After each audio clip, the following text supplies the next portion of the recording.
Olá, meu nome é Maria Eduarda Portela e meu grupo vai falar hoje sobre a responsabilidade de sócios e administradores e tecnologias para compliance. Aqui é um breve sumário do que nós vamos tratar hoje, e eu vou começar pela introdução. Para entendermos a questão do compliance, tanto para sócios, administradores e a tecnologia para isso, nós temos que entender a história por trás do compliance. No Brasil, o compliance tomou força nas últimas décadas do século XX e, a partir disso, agora para a atualidade, tem cada vez mais força. No entanto, o compliance surgiu há mais de 100 anos com a instalação do Banco Central Americano, em 1913. Depois dessa inauguração,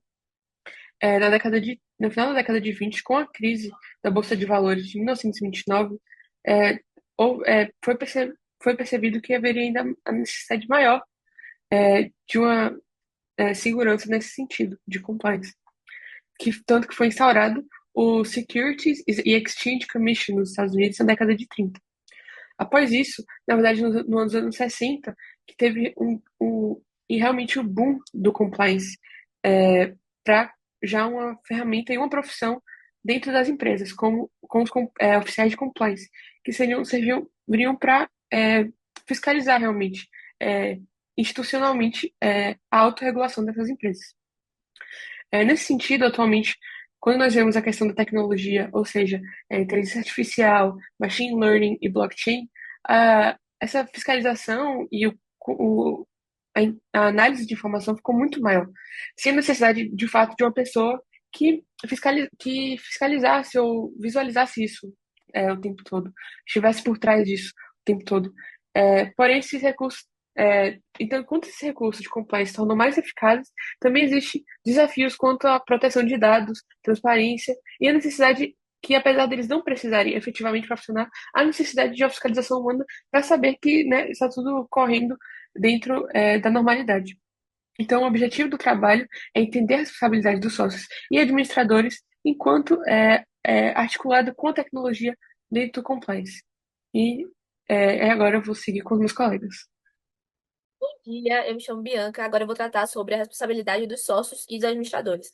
Para começar, eu queria diferenciar essas duas figuras. O sócio é o titular de uma fração do patrimônio da sociedade, enquanto o administrador é quem conduz a sociedade, quem pratica atos de gestão. Eles podem ser ou não a mesma pessoa. O sócio ele tem o dever de atuar harmonicamente com os demais para poder alcançar os objetivos da sociedade.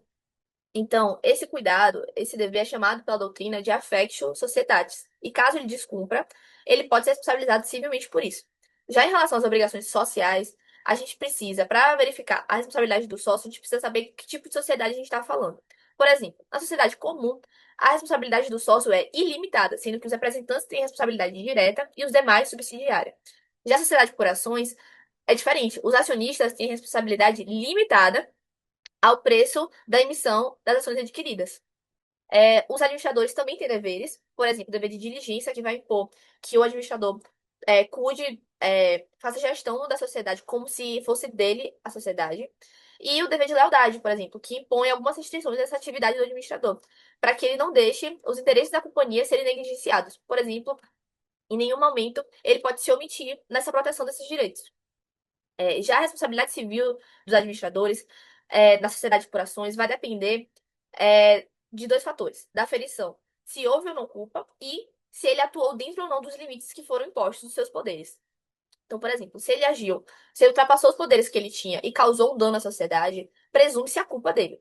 Mas se por acaso ele atuou dentro dos poderes impostos a ele e ainda assim ocorreu algum dano, a princípio, a responsabilidade é da sociedade, a não ser que a sociedade comprove que ele teve culpa naquilo.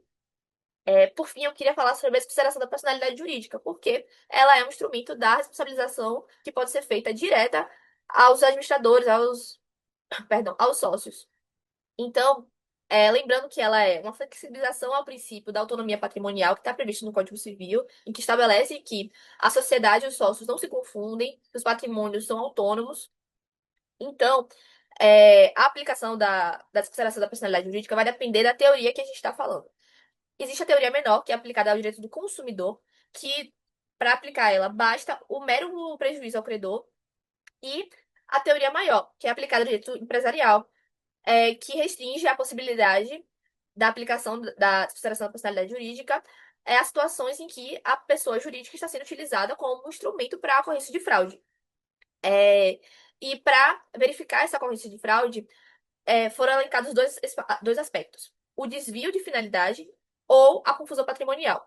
Esses dois aspectos estão conceituados na Lei de Liberdade Econômica, que vai conceituar o desvio de finalidade como a utilização da pessoa jurídica com o propósito de lesar credores e para a prática de atos ilícitos de qualquer natureza. E a confusão patrimonial nada mais é do que o patrimônio da sociedade está sendo utilizado para cumprir obrigações pessoais dos sócios ou vice-versa.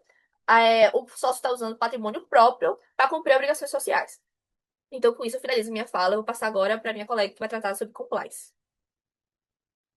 Oi, meu nome é Ana Beatriz e eu vou falar um pouco sobre como o avanço tecnológico tem transformado a área de compliance e a responsabilidade empresarial. Vou trazer um foco maior no uso de inteligência artificial.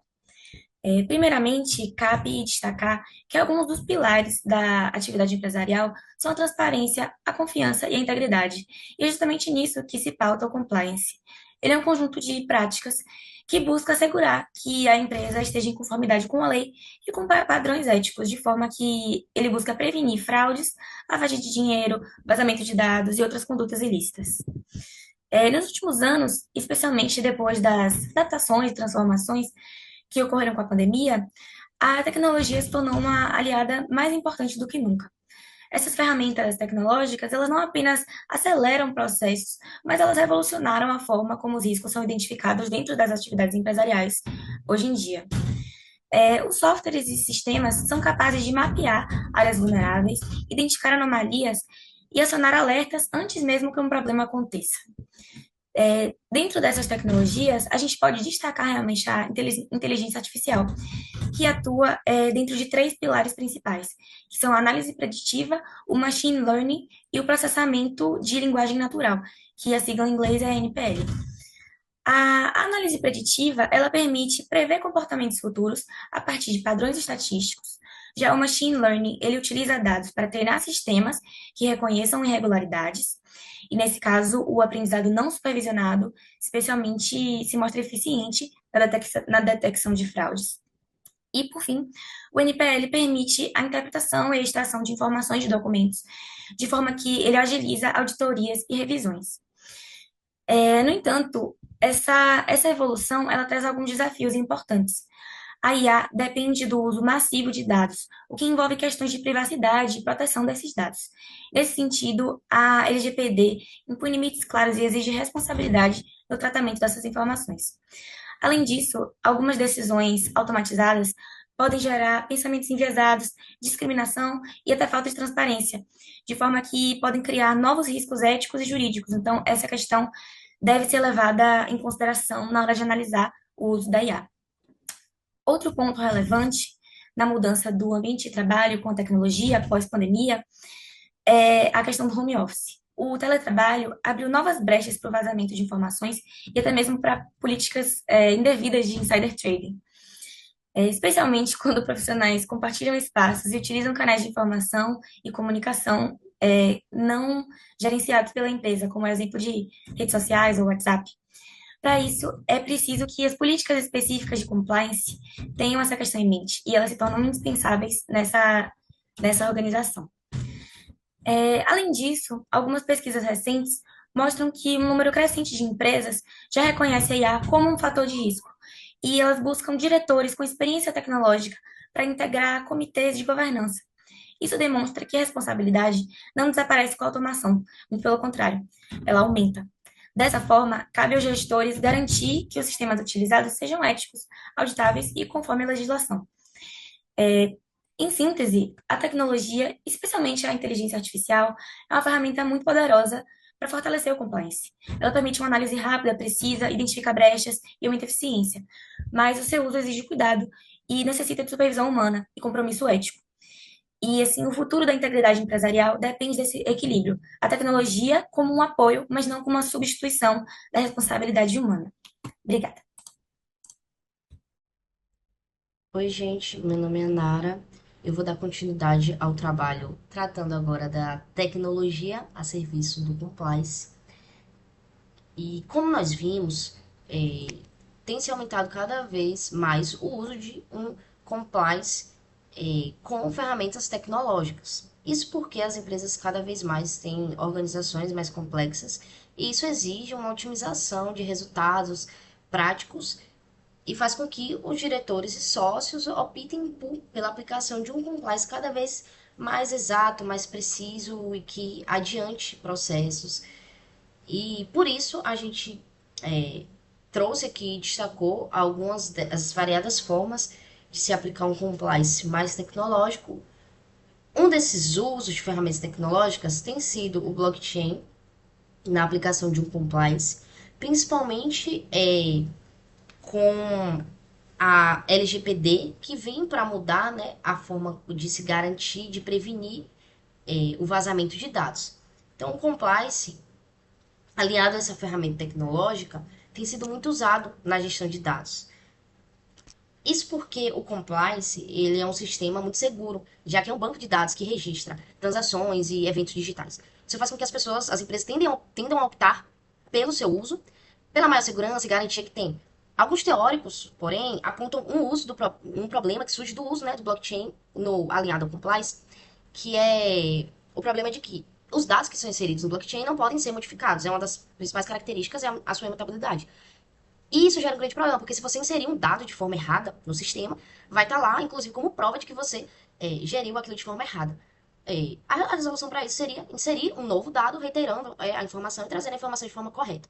Mas mesmo assim, a gente precisa se atentar, porque ainda é um risco e um grande problema nessa aplicação, nessa aliança tecnológica, né, desses dois elementos. Além disso, é importante a gente citar também que a tecnologia no compliance ela tem sido muito utilizada por órgãos públicos, não só no Brasil, mas em vários países do mundo já. Eu trouxe como exemplo, eu destaquei o Tribunal de Contas da União, que usa mineração de dados para o controle de dados internos, e aí é importante porque ele vai gerar ações muito mais rápidas e muito mais eficazes do que se isso não fosse feito por meio de tecnologia.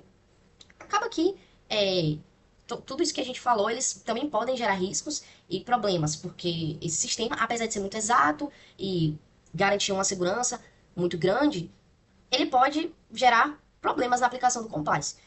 Por exemplo, um desses problemas é quando a gente fala de tomar de decisões. O colega vai explicar melhor depois, mas falando agora sobre os riscos, quando a gente, por exemplo, usa a inteligência artificial para a tomada de decisões, que é um sistema muito utilizado pelas empresas, isso pode fazer com que, né, pelo algoritmo, algumas ações sejam muito tendenciosas ou vistas com uma certa concepção falsa, um certo preconceito, e que acaba, né, por ser ruim para a organização e para a aplicação desse compliance, gerando um risco. Então é importante que esses diretores só sempre se atentem a estabelecer uma revisão humana na aplicação do compliance de alguma forma. Não deixar só para a tecnologia essa parte. Bom dia, pessoal. Eu me chamo Ítalo Luan e, dando continuidade ao trabalho, eu vou falar um pouco sobre a inteligência artificial com enfoque no processo decisório nas sociedades empresariais. Bem, já vimos que as tecnologias digitais e suas inovações, elas regem as atividades empresariais.